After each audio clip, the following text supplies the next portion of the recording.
Give it a couple seconds. Hello, everyone, and welcome to Into the Mists, a Guild Wars 2 podcast, which I hope is currently live. We are putting this on with MMORPG.com and SittingOnACouch.com. This is a general Guild Wars 2 podcast, and you can follow us at SOAC Gaming at MMORPG.com as we go forward with this. Today we're going to talk about some raid job opening that popped up. So ArenaNet was basically looking for a raid designer, so we'll talk about some of that stuff. We'll go over the Tournament of Glory and World v World tournaments, and we might talk a bit about the upcoming Halloween events and some stuff like that. So, to start off with, let's go over the raid thing. I'm assuming both of you guys saw that. Yeah, the job listing. Yeah, so it was interesting. It had a couple of stats that were nice. Just kind of some generic stuff that they put out there. But that was kind of interesting. They showed, like, active player base, which was a topic of a bit of debate, because I think it was like 3 million or something huge. Yeah. I guess maybe with the China launch, they might have pumped up quite a bit, but they don't have 3 million active in, like, the West. Yeah. Is that what worldwide? Is that worldwide? You're talking about? I'm not sure. I don't think it's specified, and it doesn't necessarily specify what active is. As far as I know, and from what I've heard, active tends to be people who log in once a month. So, Yeah. Really? that's not exactly That's what. interesting. I mean, maybe it's everybody who has an active Dailies. subscription. Yeah, I mean, it might be that. That's how World of Warcraft figures it out. Yeah. That's actually easier. Yeah, it would be a lot easier. They can do that in China with their special system, but so that's what I heard. I don't know if that's how Guild Wars 2 is doing theirs, but I heard that's a common standard when games list active players, is that it's just people who log in once a month. So Yeah, well, it's always a little odd, again, like you say, without the subscription, which is a lot Right. easier to track. Usually the only companies that actually give out how many active people they have are the ones that have the monthly subs, like WoW, EVE, right, and then WoW. and then when I look at stuff like League of Legends, they tend to list Oh, sure, yeah. They tend to list more specific data, though. They talk about, like, peak concurrent players per region. They talk about average per month, per week, per day. So they give a lot more detailed than just this many people play. So anyway, going further into it, they were basically looking for an experienced person to design raids. They didn't exactly specify what they meant by raids, though, which is kind of the first thing I'd like to bring up is, what do you guys even think that they will do for a raid? Like, is it going to be our standard 20 and 40 man raid that we've kind of come to expect from things like WoW? Or do you think they're going to be special about it? I mean, first thing, when I think the actual listing said something like raid-like content or something along those lines. So it didn't necessarily say a raid, period. I think there was some wiggle room there. But yeah, I would tend to think it wouldn't be just like, a bigger dungeon. Which, because dungeons in Guild Wars 2 are more or less like, dungeons in most games. You have some trash, some stuff, and then a boss, and so on, and then a boss, and so on. So I like to think that if they do a raid, it would be something a little more inclusive, as opposed to being just 10 men or 20 or whatever. Something more like a guild mission, but maybe a bigger kind of that sort of thing. Maybe they'd try to make it. And I can't really do an open world because we already basically an open world raid already is like one of the big bosses or something. So Right. it would almost have to be instanced. I mean, I did a piece a couple of months back on a MMORPG about how I thought a raid could work. It'd be like a private instance, kind of like one of the big events like Marionette or Battle for Lion's Arch, but a private thing that just, you get into with however many people of your guild, Didn't they and you just talk kind of about run that? around and do stuff or something. Yeah, that's true. I mean, you could do reliving, like you said, the Marionette, but like 10-man scaled down version. Yeah, Something something like like that. Or even, like I said, something longer. Like, I liked the Battle for Lion's Arch as kind of a template, because it was about an hour long. You ran around, did a bunch of stuff at a bunch of different places. This event here, this boss there, escort refugees out. So it kind of gave you a lot of different things to do. It was very non-linear. That's what I would hope would be kind of the focus of a raid, is that it wouldn't just be straight path this to this to this to this. That's the thing with raiding. Is like, what is it if we look at like Rift or World of Warcraft? You've got like your typical classes. It would be good if they brought it in so that you had, or you don't have to have a tank or whatever, but you have to have people that have to cleanse and things like that, because there's things that you can't get past without having to have not certain skills, but like any class that has any kind of like AoE cleansing, where you have to group up, like a ranger has like the healing spring, or Mesmer has null field or something like that. It would be cool to like use, so people would use support skills more, and it wouldn't be just like, we're going to do 10-man content, everyone's got to be the best DPS, because if it's that, they're just rinsing the same stuff over and over again, but it's just 10-man instead of 5-man. So if they do something like that, that would be cool, and difficult as well, not something that's just going to be a cakewalk. Or it's maybe something like Fractals, where it gets harder the more you do it, but I don't know. They almost have to have at least some sort of different difficulty levels, even if it's just normal and heroic mode or hard mode or whatever. Something for the easy people to do, and then one for the people who really want to achieve and do awesome. Yeah, I think the Crown Pavilion event would be, or an adaptation of that would be really interesting for them to do as like a raid, because it's not exactly forcing you to do things in a certain way. Like, each of the bosses have very unique mechanics, which definitely widened the pool of characters that you could use for that event. So there were, everybody kind of had somewhere they could go, or multiple places, and then it required team coordination.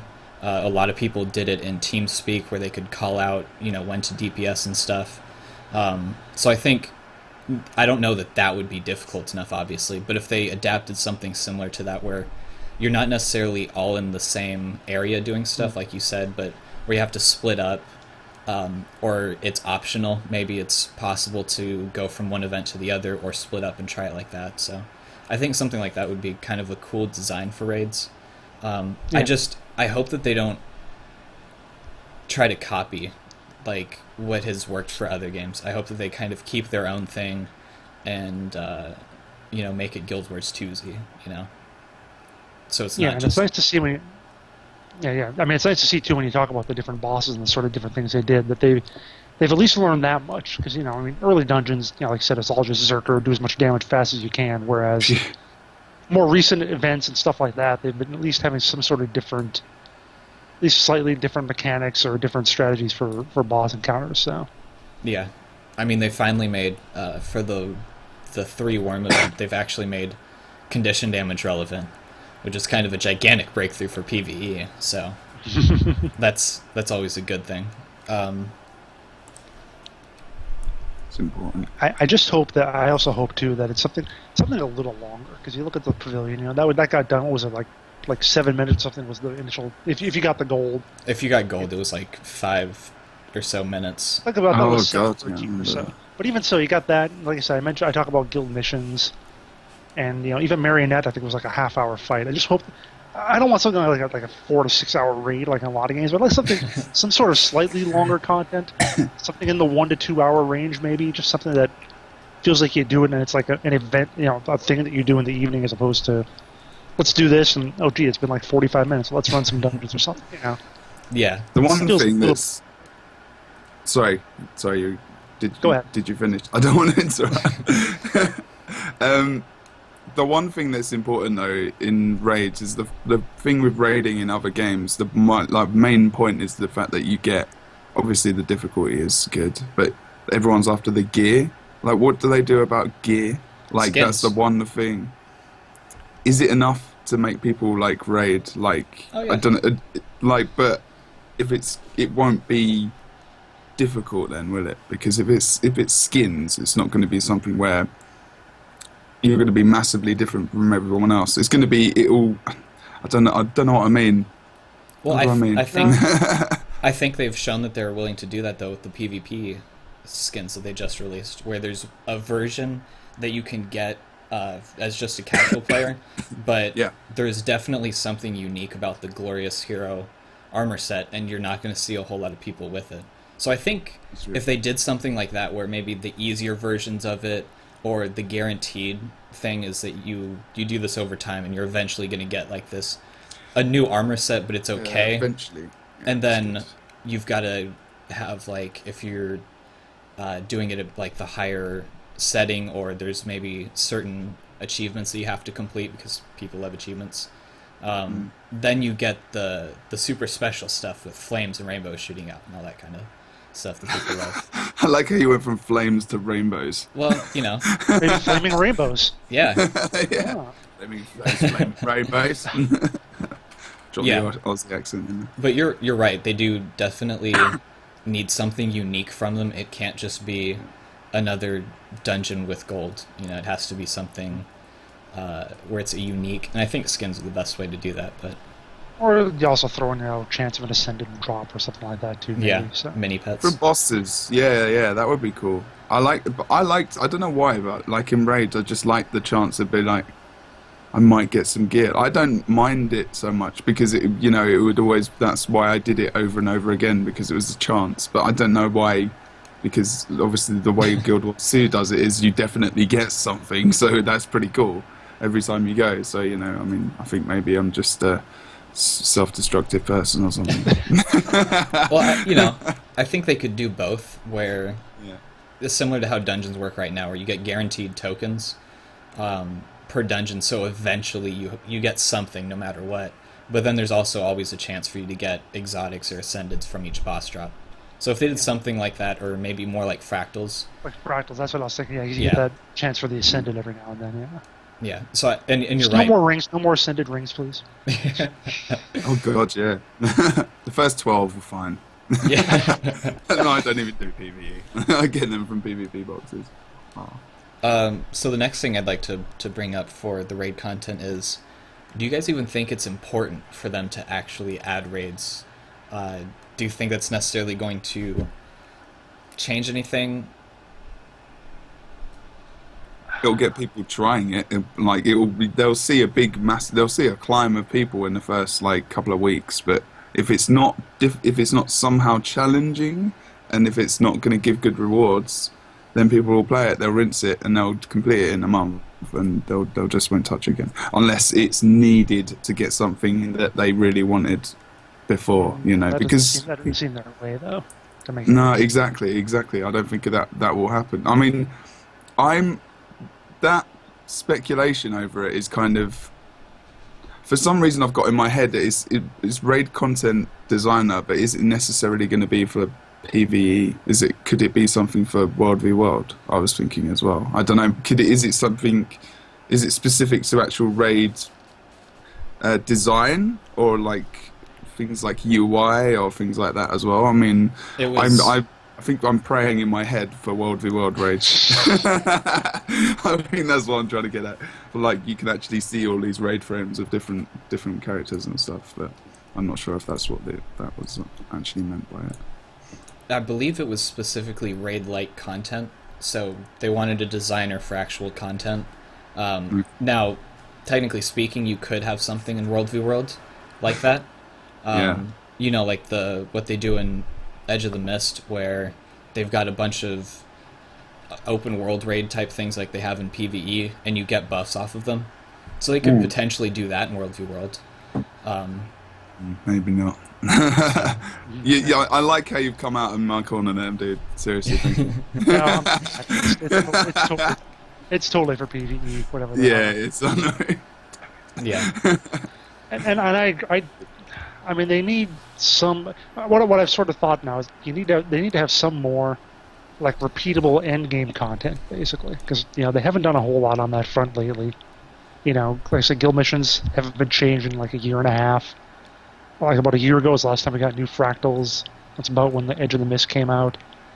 The only like actual content updates we've gotten that have stuck around have been like the living story stuff. So there's just no new stuff to achieve for, really. And so I think you have to have something. And maybe this is a way to do it. I would like to see more guild missions. We still run those every week with my guild, but there just needs to be some sort of continuous content that they can make like that, and hopefully have new versions of it, every few months or so that it gets fresh.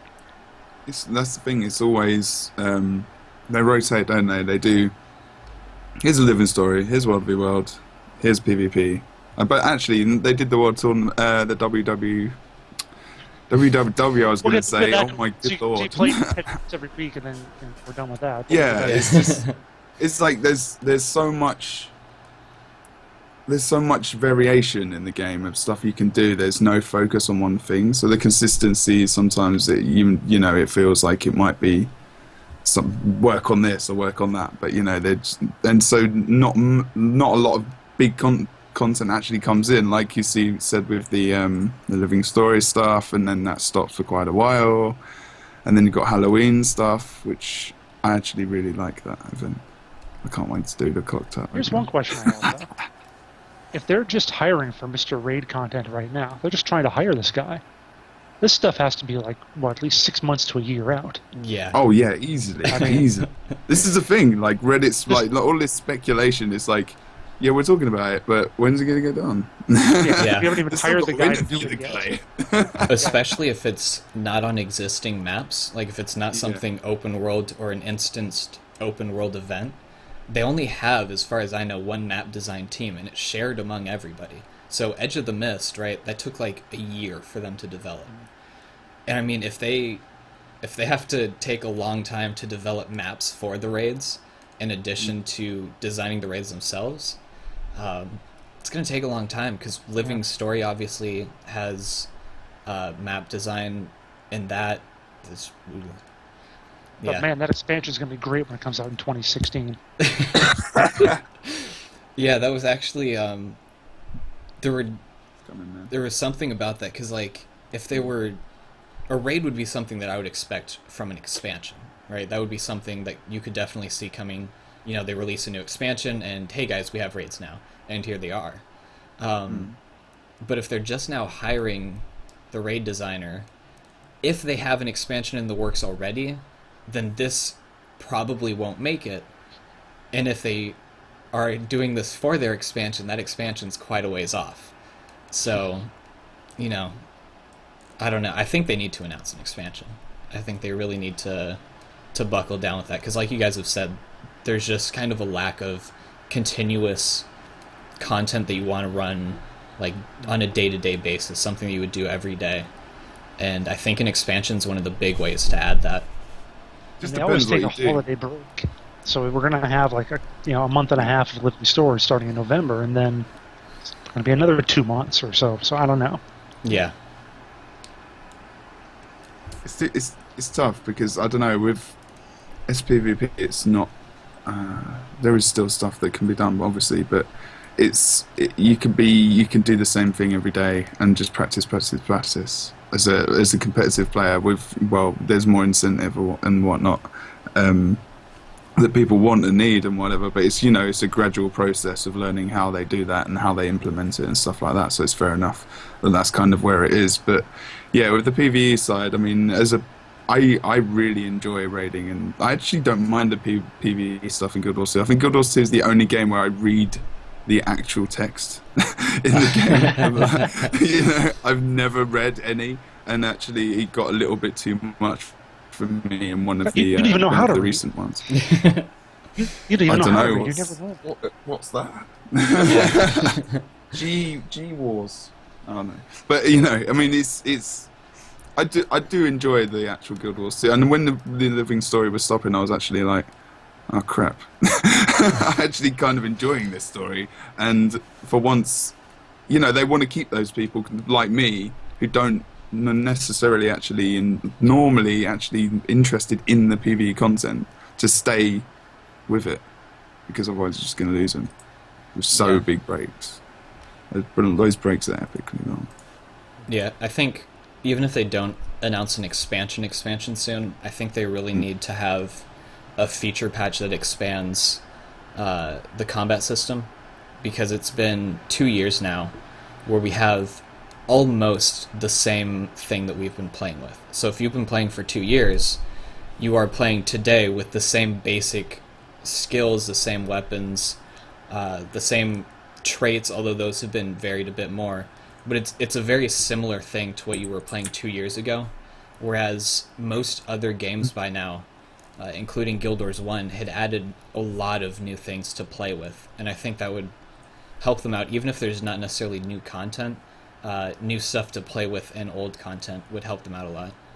You mean like weapon sets and Yeah, just new Stuff like skills and that kind of stuff to play with that make the way you play a little bit different. yeah, So they it kind doesn't of feel did like- that with. They did it a little bit of like the new healing skills and stuff, but yeah, I know what you mean, like on a larger scale. Yeah, the new healing skills. That's all we got in terms of new skills. Yeah, this is new skills. But it's just like the new healing skill. I don't know what you're talking about. I played Necromancer, and I'm almost sure that we did not get a new healing skill. So I'm still waiting on that one to be added, but yeah. It's there somewhere. I'm sure it is. but yeah, I know what you mean. Yeah, new weapon sets would be good. I mean, I'm still, I'm looking forward to seeing a Guardian with a gun or something. It'd just be fun. Just be funny. Just something different, like you said. I don't know. New utilities. Just add another one. Add more Yeah. variation. Just do it. Interest people. I don't know. And so, moving down on our list, gonna get some speculations on the Halloween event going. One thing that I've heard in map chat quite a bit that I have no idea what you guys think about it, but previously, whenever the Mad King came, he kind of came in and broke up Lion's Arch a bit. And the event was kind of centered in Lion's Arch and decorated and Yeah. stuff. Unfortunately, he's kind of been beaten to the whole breaking Lion's Arch thing. Poor Lion's Arch just takes a beating. And It's, They should trash one of the other cities once. Just that'd be funny too. To just go and trash Divinity's Reach or something. go to the Asuran one. They need to be, I don't know, yeah, destroyed. definitely rot soon. Yeah, I think so. Although I Like, was not kind enough of- people go there. Although considering how the living story went, you'd almost wonder if they can mess with the Grove. Ah, That would make some sense. So, anyway, that'd be Yeah. cool. Yeah, just change it up because it's it's been kind of similar last year. There's been like those subtle differences. I can't. Did they add the PvP stuff to it the second year, or was that in the first year? I can't remember actually. Oh, where the PvP map, like the lobby looked different? Yeah, no, with the Or you mean they the did like? PvP stuff for the actual Halloween event. You ran around with Yeah. all the different things you could pick up and. oh, that place, yeah, they did that both years. Okay. I don't know. Something like. There's so many. I just do something different with Clock Tower because it's too easy now. Yeah, it's interesting. We haven't heard anything about Halloween events at all, have we? So I don't think so. Which I also found interesting because even though it's not strictly Halloween. It's their own special whatever with the Mad King. I don't know the name, so Sounded whatever. like quite good actually. Whatever Yeah. with the Mad King. Yeah, whatever with the guy that comes out of the fountain. It still kind of occurs at the same time. So it's only Yes. 3 weeks off. And really more like 2 because it starts a bit early and then it ends a little bit late. I'm really surprised that we haven't heard anything about it. I'm not exactly sure what they're waiting for because then right after that is going to be probably the Living World updates, which start on November 5th, I believe. So I'm really surprised that they haven't said anything about it. kind of needs to happen this week. They have to talk about it or not at all. You'd think. Right. It's Which- very true. It's going to be really tiny event. Like, can they have all of that happening at the same time? Like they did do the actual Living Story and World v World happening at the same time. So maybe that's what they're thinking. Living Story and have the Mad King stuff, and then there's loads of stuff people can have for like a month or so, and then we can go on holiday. Even still, the story doesn't begin, like you said, until the first week in November. It's kind Yeah. of late to be doing Halloween, so Yeah, but like a you little do have to start it crossover. early. Yeah. True. Yeah, I figured what would happen is they would start it maybe the week before or 2 weeks before the Living Story patch, and so you'd have Halloween, you'd do all the candy stuff, and then you once Halloween gets taken out, the Living Story patch is the exact same time. So Halloween goes away, Living Story comes in, and then that will kind of carry us over to the Winter's Day events for Christmas and that kind of stuff. But they don't talk about stuff, which isn't exactly rare. ArenaNet's pretty well known at this point for not necessarily announcing stuff very far in advance, which is good and bad in some cases, but I find it interesting they haven't even like teasered it at all yet, because they usually are pretty good about this kind of stuff, I think. Yeah, no, they are. They are. Like you said, they normally... I mean, no, the promotion isn't always the most amazing, because they've got so many different teams and whatnot. But yeah, normally there would have been like some kind of mini trailer or something like 2 weeks or so at least before. Right, and then they would have had that page with all the other events that they've done. That's right. And then they'd have like a calendar of what's going to roll out and stuff like that. But maybe they're canceling Halloween. No Halloween this weekend. Well, WildStar did, didn't they? Yeah. They canceled Halloween? NCSoft just canceling Halloween across the board. And Christmas. Wow. I think, wasn't it Christmas as well? I think they cancelled the Keep paying that Christmas sub fee, and guys. It's totally worth it. You have to have the sub fee to afford for all the content they put in. Merry Christmas to us. The only way you can do it. Can't have content without a sub fee. So yeah, let's continue on to the Tournament of Glory. I don't know if you guys... I mean, I know Jebro obviously watched it, but... I don't... Jason, did you watch it at all? This is your part of the show. I'm just going to take it out. Look, I tried with the Living Story stuff. I really did. All right. I was just wrong. When I saw they were offering precursors, I thought about looking at it, but even that wasn't enough. Oh, there you go. That's a good topic. What do you think about that? Do you think it's, like, as an honest opinion, what do you think about luring people in with prizes like that? I think it's a great idea. I think it is. I don't, it's a bit disingenuous numbers-wise, because when you see 3,000 people watching it, or whatever it got up to, I think it got up around there, though. It was 3K, yeah. And EU was, yeah. Yeah. So, I mean, when you see those kind of numbers, you do have to understand that a lot of people probably just jump on the stream, mute it, and then wait for the precursor giveaways, which kind of inflates the numbers. But on the other hand, you want to draw people in, and precursors are a very easy way to do that.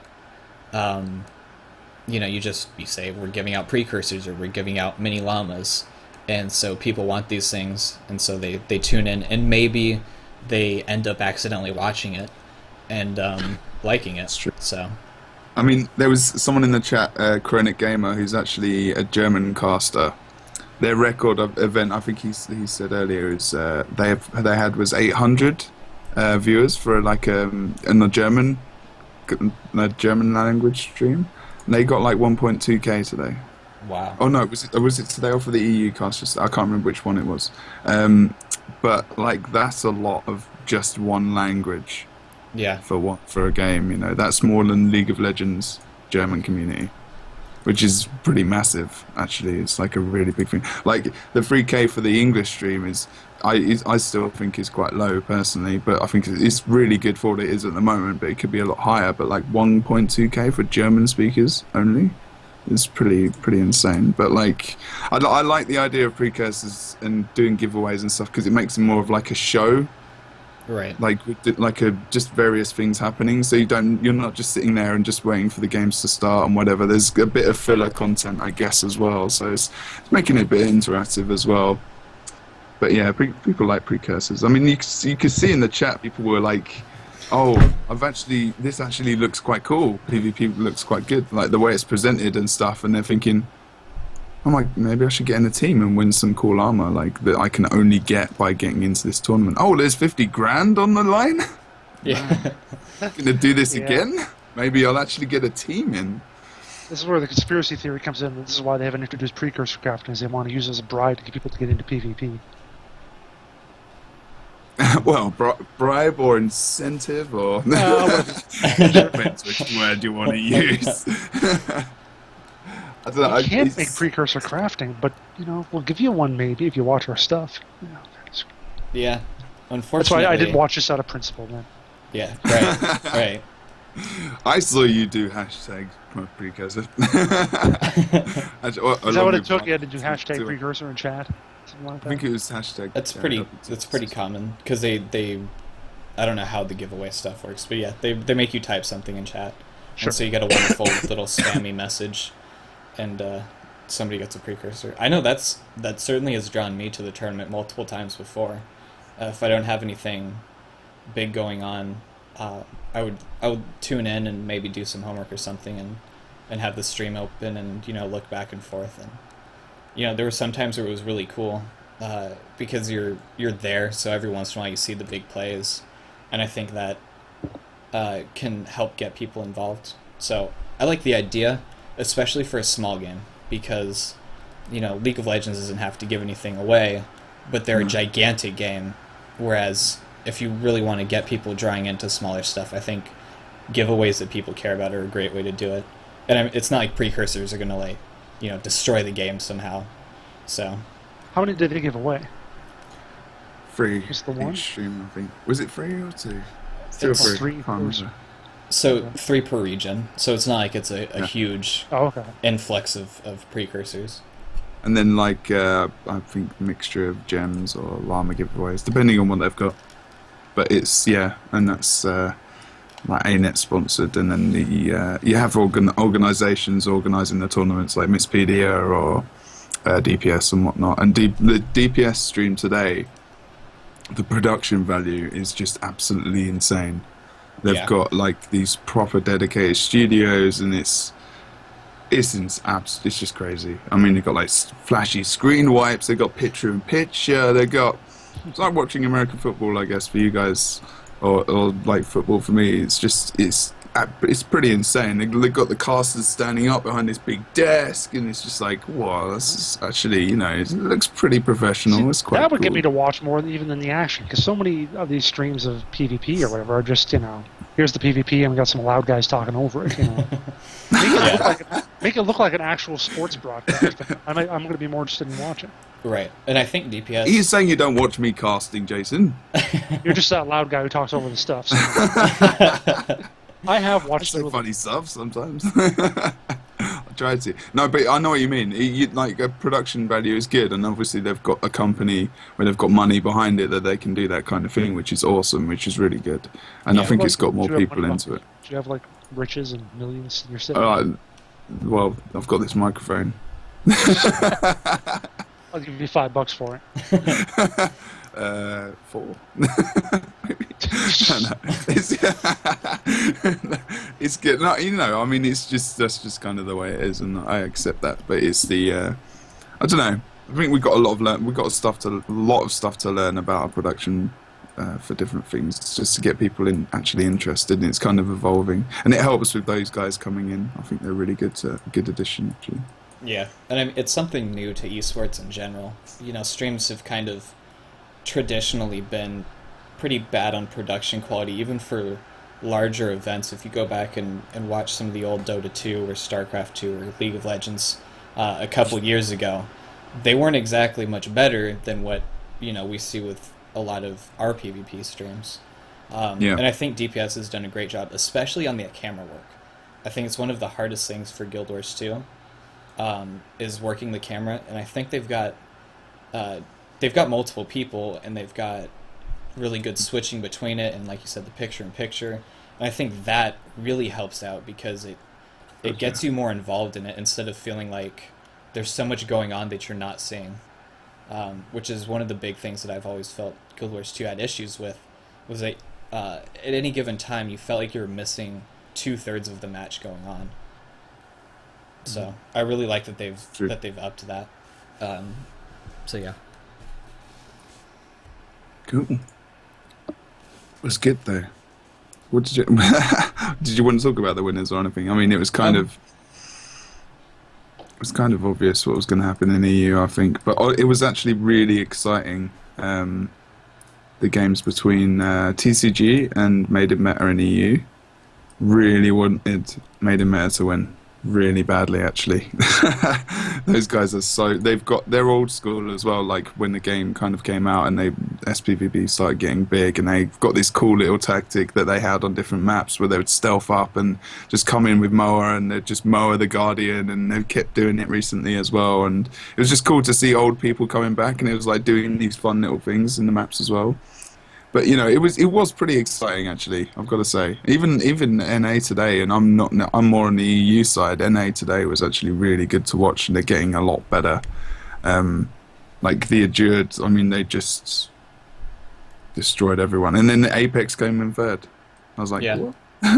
Well, and it was kind of surprising to me because I only recognized 3 of the names out of the 6 winners over the 2 season or regions.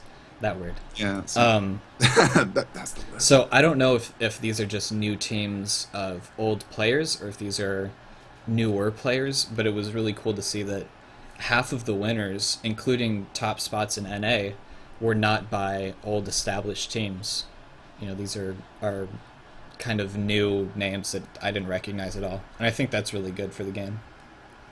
Yeah, it's brilliant. It's blooming brilliant, and it's been kind of they did it differently to the Tournament of Legends as well. It was a bit of a shorter time period, but I think there's still more learning to be done to make it shorter, make it a little bit more streamlined and stuff. But I think it's something that everyone's kind of aware of. But it's getting there, I think, and it's streams and bounds, if that's the phrase I'm using correctly.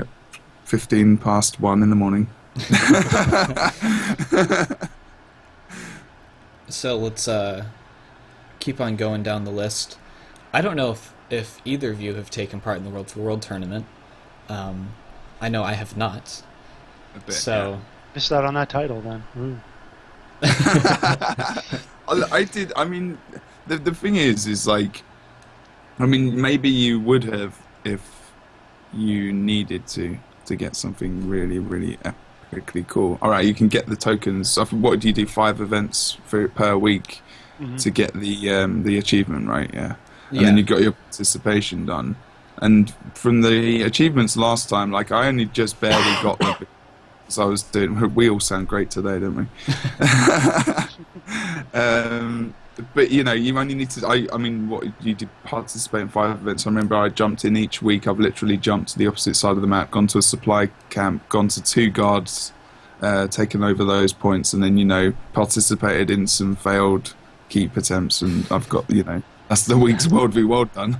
I don't need to do anything. And it's not enough to get people in it consistently, in my opinion, but it's enough for people to just jump in for half an hour, maybe catch their attention and just say, oh, this is actually quite cool again, maybe I'll play for a couple of hours. But then they've gone from one extreme to the other. Those achievements before were just ridiculously long, and to the opposite end of the scale, where it's like you don't really need to do anything, to be honest. You could just walk around for a bit.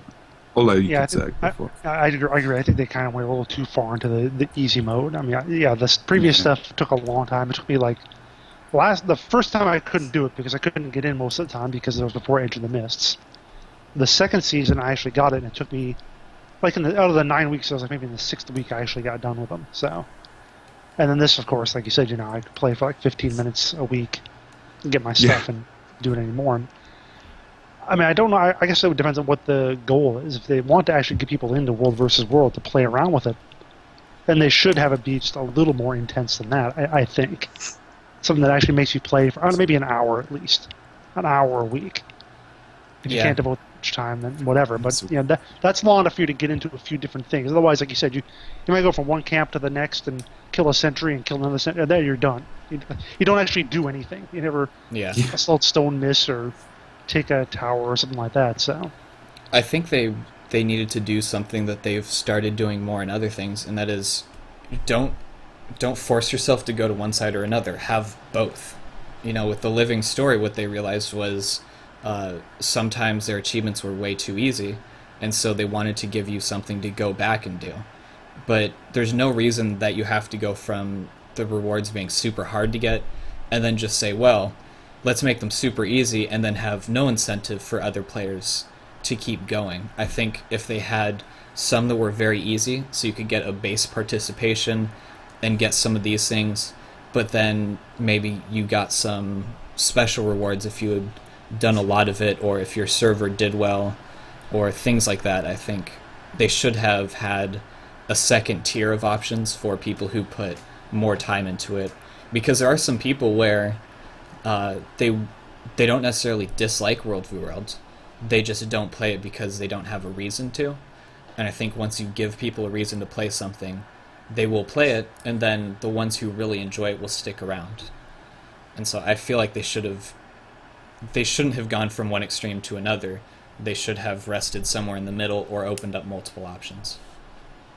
Do you think maybe they should have done something like what they do in Living Story, which is where you complete it, and okay, you get your rewards, whatever, and then you can go back and redo it for extra rewards? Should maybe something like that where you get the base part of it for that, and then you can go back and do more to get a little extra or something? I don't know. Yeah, so like if they keep the current achievements basically where they are, for people who might not really like World v. World or don't necessarily have a lot of time or whatever, so you can get a base amount of stuff done fairly quickly, but then if you are playing for, a couple hours a day, or if you play for 10 hours over the weekend, there's actually something that you have worked towards doing that. So you have a second set of achievements that you can get that are kind of, more prestigious and maybe give you something special. Maybe the skins that you can earn from those are slightly better. Just Titles. Something like that. Titles, people like titles, mini pets. Like titles. Of course, have now that I think about it, if you do it that way, then people are going to think that is the requirement. If you just do the 5 events or whatever, people are going to think, well, that's nothing. I want to actually get my rewards for this thing, so I have to do 800 events or whatever. So Yeah, it's all counter. Yeah, I don't think you can win either way, can you? By the looks of things. Yeah, I mean there is that. So I think they just need to not care about the people who are stupid and just go ahead and have the extra level of rewards. What if somebody wants to care about the people who are stupid in an MMO? Just have something where I can play for 10 hours a week and get an East Stone Mist castle to follow me around.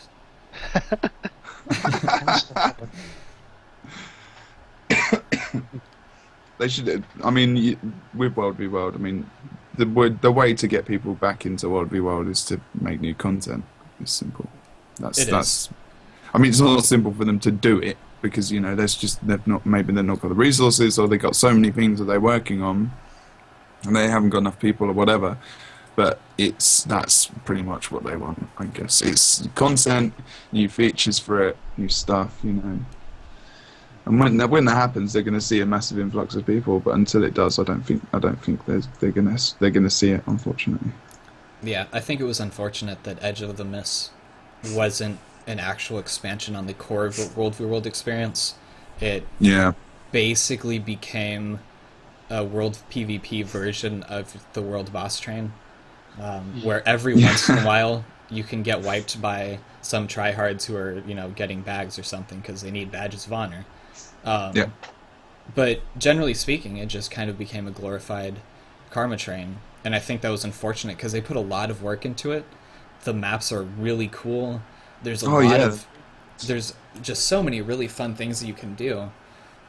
You can turn into balls of light that are invulnerable, and then just like jump into a Zerg, and there's tons of things you can turn into giant bears. So I think they did a great job. We know what you like doing then in Guild Wars 2, turning into animals. Yeah, and a lot of other people do. You've got that cat tonic, haven't you? No, I have what? the only You're tonic. a failure, then. The only tonic that I have is the Quaggan tonic, because I happen to trade those a bunch to make money on the TP anyway. So I figured I'll keep one, and then turn into Quaggans every once in a while. But I don't even use it; it's just kind of sitting in my bank. So good. I use that all the time in the Mist. Although I've got the magic carpet. I've got the magic carpet at the moment. That thing is awesome. My God. I think Edge of the Mist was a great chance for them to improve World v. World, because I think if Edge of the Mist, the kind of theory behind what makes it really cool, the ideas behind it, had been applied to the real competitive World v World maps. And if they had used that time instead to rebalance World v World so that there wasn't advantages on certain maps, so that you had reasons to go for secondary objectives a lot, so that there was something to do just kind of for fun. You know, you don't necessarily need to turn into the bears. It's not at all required, but it's just really funny to go around as giant bears smashing things with ice. You know, it's completely unnecessary, but it's a lot of fun to do. The problem is you do fun things on the World versus World maps, and people are all angry. Like, dude, go after the keeps. Don't do this other crap That's over true. here. You're taking up space. You're wasting resources. Stop taking supply. You know, so. But I mean, the reason the Edge of the Mist is cool as well is because I don't know, the different options you got. Like, you can chuck people off the edge of the map. You can have small scale fights. You can put a fear down on a from above of the. You've seen that video? Yes, I can't remember if it's featured. remarkable. So good. It just puts like some fear down on. Is it a fear wall? It's spectral wall, A and yeah, staff as well. yeah. Everybody who So walks over it gets feared, and you just put it in one of a couple of spots, and you can completely wipe a Zerg of 50 people on your own. It's so funny. It has spawned Absolutely. multiple threads in the Necromancer forums that Necromancers are obviously overpowered and need to be nerfed because of that specific situation. Just that one thing. Somebody gets completely destroyed in Edge of the Mist, and so they come on the forums and say, Necros are overpowered. But then it goes. They start to. And then everyone's like, maybe we should actually look what we're doing rather than just following a massive Zerg of people. What? So good. It's like Yeah. I can't remember. Did it have like Benny the? I don't know if you call it Benny Oh. Hill music. Yeah. But, okay, you do good. But I can't remember if that's what the song was, but it should have been. If Yeah. it isn't, because it was just hilarious. Loved it. But yeah, I think it's more the fun side. And when you can get in those little, I can't remember what they're called. And The you can, scorpions? yeah, that's right. I like that as well. It's just cool, and you just saw the NPCs repairing the gate, and when it starts going down, you know, all these little things that could be maneuvered, like you said before, just put into the old stuff, which would just make it a little bit more consistent, updated, things like Yeah. that. You know, things kind of because get left behind. they've got, like, all the bosses have pretty unique mechanics. They're all pretty special. You know, one of them you have to separate him from his two little goonies that he's got because otherwise he's invulnerable. And then they're stronger when they're together. There's all these different things for each boss. And so each, you know, even when you're just running around farming stuff, it still feels like it's a unique experience everywhere you go. And then there's all the fun stuff, like you can transform to scorpions, invulnerable Before you say balls bears of again. light, bears. Just said, but you said transforming into bears a few times. I was like, he really likes this feature. Well done, ArenaNet. It is, yes, it is one of What the was- favorite things. And then the second it happens, Doing it now. map chat is spammed with awful, awful bear puns. Just consistently. From the second it starts, there's bear puns, there's Coca-Cola puns, because they're all basically polar bears. It's just a giant mass of awful puns, and then people spamming every single ability that they have, because it just spawns a bunch of ice effects. So there's just this giant, like, mass of polar bears spamming icicle effects everywhere and making awful puns. Until you inevitably, like, you know, somebody falls off the edge or something. I'm doing this. I'm gonna go and do it after this. I'm literally gonna do that. I want to find out about this event. And so we're right on the hour mark. So before we jump off, a friend messaged me. They have been hosting a event for around the Halloween time. They call it Horrorween. It's been going on since Guild Wars 1. So I believe they're on their 9th or 10th year now. But it's just a community organized event. And so, Oh yeah, this is on my server. yeah, it'll be on. I completely forgot. Yeah, it's gonna be awesome. Yeah, so it'll be on Aurora Glade, because of how they have to do things. So you guys can go check it out. If you look up the King and Queen's Horrorween 2014, it'll pop up. It's pretty easy to find. It's got all the details, and it looks like it'll be a lot of fun. So yeah. It's tons of stuff. Awesome. For you Europeans, the rest of us don't get to play. Well, all you have to you- do is buy an can. account.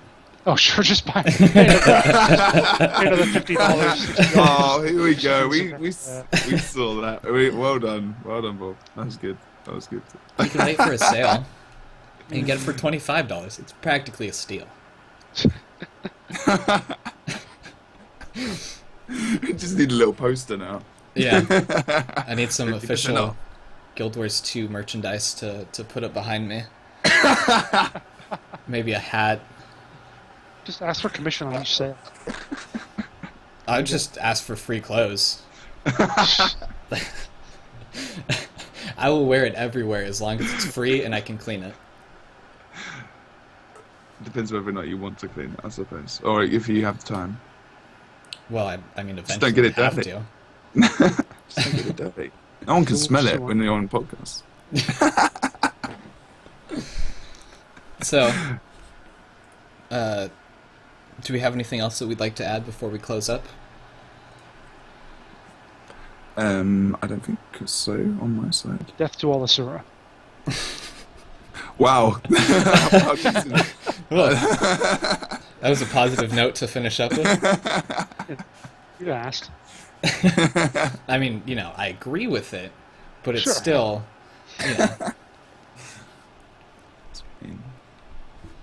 So yeah, thanks everyone for tuning in and watching. You can follow this at SOAC Gaming and at MMORPG.com.